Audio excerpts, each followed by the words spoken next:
In this video, I'm going to give you 4 steps to becoming more focused.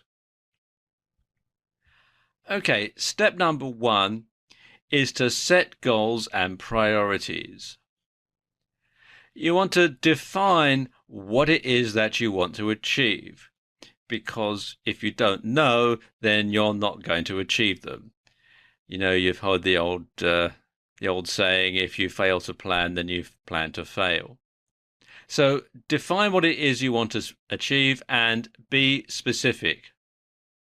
Write your goal or goals down as a to-do list and display it somewhere prominent so that you're reminded of it often. Because knowing exactly what you want to achieve makes it easy to stay focused. You can aim for something. And when you have this all written down, it's like having your own personal roadmap that you can follow.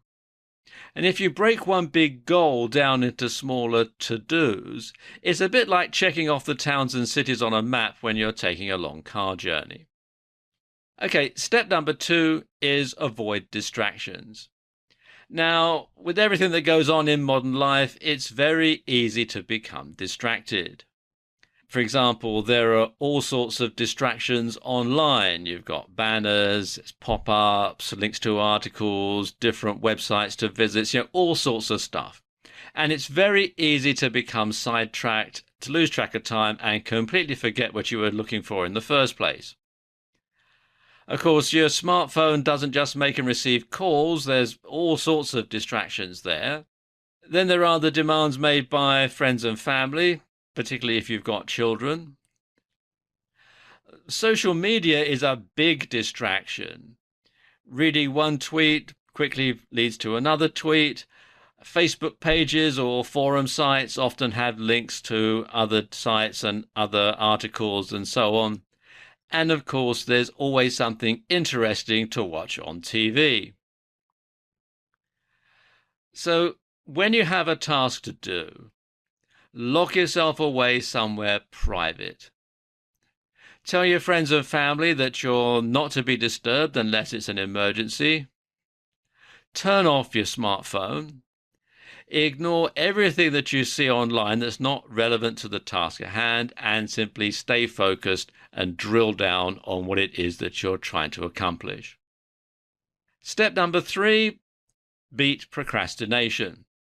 And the best way is to do the task that you're least looking forward to first and simply get it out of the way, because then it's done. You should tell others about whatever it is that you've been putting off and tell them that you're going to do it. And that adds some sort of social pressure on it, because if you don't do it, well, you're going to look pretty stupid. If you're on your own, if you're by yourself, then set a time to start doing that task. Say, right, I'm going to do this at 3 o'clock. And then when 3 o'clock comes, do that task, no more putting it off. And you might set an alarm to remind yourself to do that. And remember, the sooner you start a task, the sooner you'll finish it. Okay, step 4 is to reward achievement. Treat yourself to something you like. It doesn't have to be very expensive. It could be just allowing yourself to have a piece of chocolate, or you treat yourself to having a cup of coffee or a cupcake or something like that. Something that you like, something that you can give yourself as a reward for accomplishing the task. Or you could simply give yourself a pat on the back. Or you could look at yourself in the mirror and say, good job, or well done, out loud. And that's giving yourself some affirmation. That's giving yourself a reward for actually accomplishing the task. And rewarding yourself in this way gives you a sense of accomplishment. It feels good. And you're more inclined to stay focused in the future because subconsciously you look forward to that good feeling. So there we are, 4 steps to becoming more focused.